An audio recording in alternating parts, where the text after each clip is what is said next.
What's up? What's going on, everybody? Avik and Wall-E back again. We did our little Bioshock Infinite thing. Now we're moving on to Assassin's Creed Revelations. Boy, we're going through some really big titles here. Yeah, there's a lot of big stuff coming out this fall, and the previews, demos, and trailers are just coming out of the woodworks right now. Oh, yeah. So let's get into this one. Absolutely. So what you're about to see is the full E3 2011 walkthrough in its full HD glory. But one thing that sets this game apart from the first one is, or any of this Assassin's Creed before, is the fact that this is kind of like where how Metal Gear series kind of ended with Snake being all old and stuff. This is Ezio's final deal, so it's him at his prime. He's a master at what he does. So his combat and all the tools that he's basically, tools and abilities that he's got over time. This is him at his peak, his best, and this might be his last mission.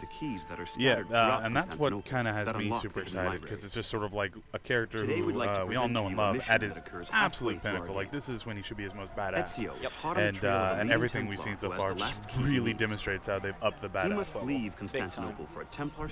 Now, what they're trying to say here is, first and foremost, this takes place in a brand new location, Constantinople, and it's going to be the biggest the series has ever yet had in terms of the land and the expansion, because now there's ships, there's water, there's pieces of islands and stuff that the series has never really approached before, and you guys are going to see a lot of that in this video.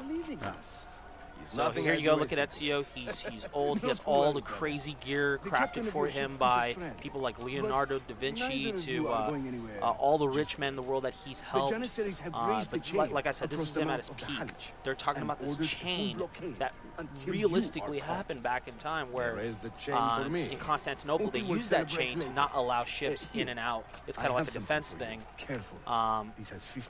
So, basically, Ezio needs to get the heck out, and he needs to use a ship to get out, and he needs to break that at the height of the 16th century Ottoman Empire. So one of the things that they introduced just right there that you guys saw was it was considered the crossroads of the world. Yeah. Players will be immersed and in last game they introduced a gun full of contrasting cultures and architecture. It was one of the best things they've ever added. Assassin's Creed game. In this one, here you go. Check out how the grenade explosive is one of the many new bombs that Ezio can craft using elements collected throughout the city. So that's one of the new cool things you're going to be able to do. On top of that, the combat is now above and beyond where it should be, but they're doing something new. Ezio's instincts. Now you can fight in Eagle Vision. You could actually do this in Brotherhood, but they're emphasizing it a lot more in this game. So you can play as stealthy as possible without getting hit, because he is a master. Again, they want to make sure people understand this guy is not a superhero. He's just a master at what he does, preventing any ships from which is being the greatest assassin of all time.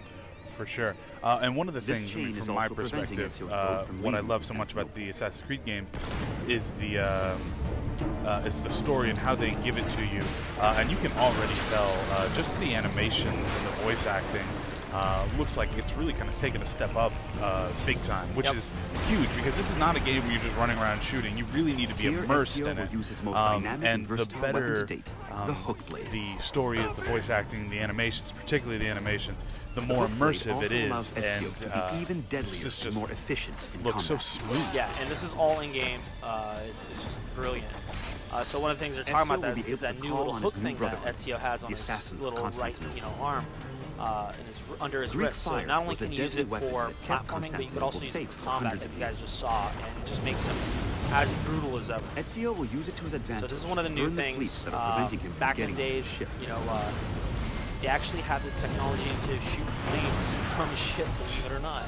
And here's Ezio just causing havoc and just making sure all these ships are cleared out of the way, so his ship can get out.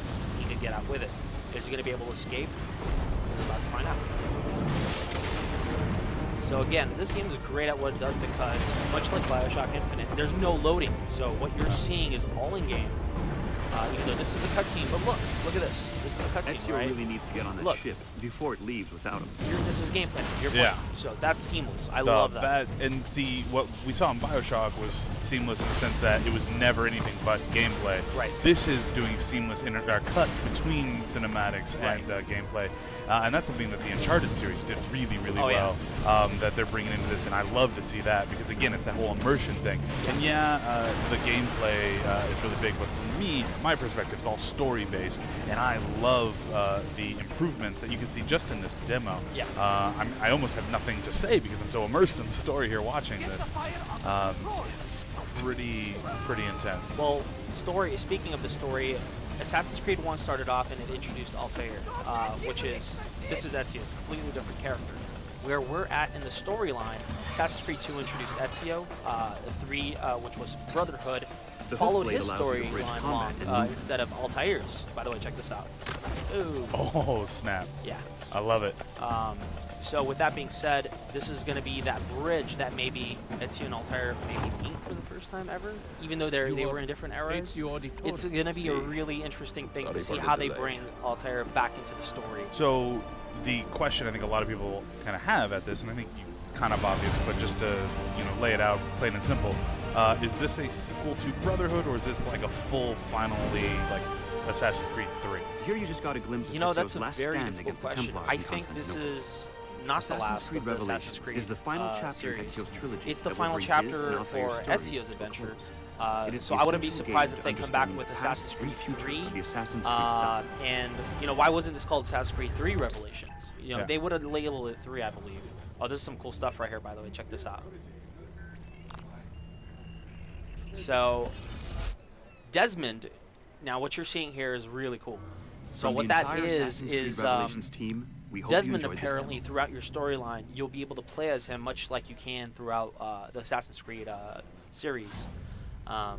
That's supposed to be something where he's trying to figure out his shattered mind and put the pieces back together. Who's other dude in the cover there? That's Altair. That's Altair. See, yep. That's subtle. It looks like he's flipping. He does. He's like, where is my sequel? What's this Ezio crap? I want mine. I want Assassin's Creed Altair. Right. Just to be kind of speculative here, I have a feeling that halfway through the game, Altair is going to take over. But we'll see. Again, well, if putting him right there on the Signature Edition cover definitely is a hint, nudge, about something. Yeah.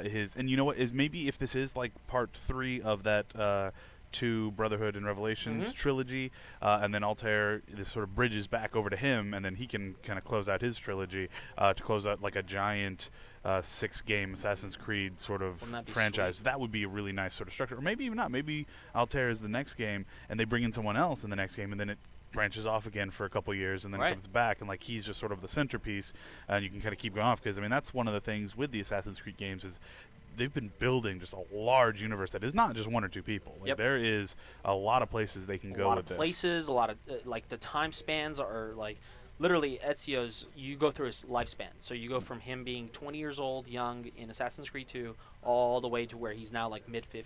Yeah. And still doing his thing, rocking it with everything that he has left. Fantastic. Now that was really cool, but just today they came out with the brand new trailer over at Gamescom. Yep. So let's watch that. We got that. We got that. Look at that. We are fantastic. Production design. Dude, you guys got to see this, by the way. This is fantastic. Phenomenal stuff. This is where they really, really showcase the similarities of Altair and Ezio, and it's amazing. Of course, you could dance to it. Yeah, no, it's good. I like that little dubstep sound to it, which is great for this. It's not just a thing they decided to do. I mean, it makes sense structurally and cinematically for the story because it is sort of got this futuristic modern day kind of bent to it, and you're kind of like looking back on it. So having something kind of like dubstep really kind of just. It's a nice little subtle nod to the franchise. Because people, if you've never played this game, you might have only seen the commercials and stuff. You can think, oh, this is a period game and all you are in the past. And that's really not the case. Right. You do your fair share of stuff in present day as you're discovering the story of these assassins. Look how beautiful that shot is, by the way. The symmetry there. Altair on the right and Ezio on the left. So beautiful. So they're emphasizing the hook a lot in terms of platforming, and they already confirmed that you could latch the hook onto almost physically any wall. So if you're free falling, you're falling to your death, you could use that to latch onto any wall, which is sweet. Again, the fact that you could also use it in combat and all the new different combat variations in terms of you can have finish guys quickly or finish them with style. Look at that stuff. Cool. It's just a really great job of just sucking you into the beauty of the game. This thing looks fantastic. Oh yeah, oh yeah. Easily one of the most artistic games. Oh, that was Desmond, by the way. Yeah. Well, again, just that little flash in there. So it's more to it than just these assassins. Just a little bit subtle. This video is really well done and really gets me hyped. November 15th. November is like a massive month. Man, this is going to be awesome. You know, we saw and we said it back in the last video we did for BioShock Infinite, Game of the Year 2012 potentially. Assassin's Creed Revelations, we might be looking at 2011's potential Game of the Year. Potential. It looks ever so fantastic. There's so many games coming out, though. Uncharted 3 is going to be a huge competitor. See, the thing with this game is if it was only a single-player game, it would have been a contender, absolutely. But the fact that now they have multiplayer, and me being somebody who played Brotherhood online multiplayer a lot, once I saw the upgrades that they have multiplayer-wise in Revelations, the new lobby system, new partying up system, new upgrades, new balance issues that they address, like people aren't going to be like camping on the roofs anymore. Yeah. They penalize you for that stuff. All this stuff just wrapped up into a bundle. Look at that. Exclusive single-player missions that you're going to get, of course. Weapon capacity upgrades. All this stuff is great, right? Animated short film, cool, whatever. At the end of the day, bottom line is this game is going to be a fantastic campaign. It's going to be unique for every single player that plays because of how expansive the game is in terms of doing secondary missions, side missions, third missions, downloadable content, the sewer stuff, the dungeons. If you want to 100% this game, I played Brotherhood. I tried 100% it. It took me about 100 hours. It's a long game. Yeah. So and this one looks to be more of the same. It looks to be more. It's showing nothing but bigger, broader, more, and just it's great. I'm excited for it. So Assassin's Creed Revelations, that'll be coming out November 15th, right in the middle of the worst month in the history of video game pocketbooks. Yeah, get ready to show off around $400. It's not going to be easy. But you know what? This is one you're going to need to get. Definitely. I mean, just look at that. I agree. So there you go. We will be covering this game fully when it comes out, so do look out for that. If you are excited about any particular aspect, or you want to chat with us, geek out about what you just saw, throw some comments down. We'll totally interact, and we'll have some good time, because this game is amazing looking, and I cannot wait. It's been fun. Avik, Wall-E.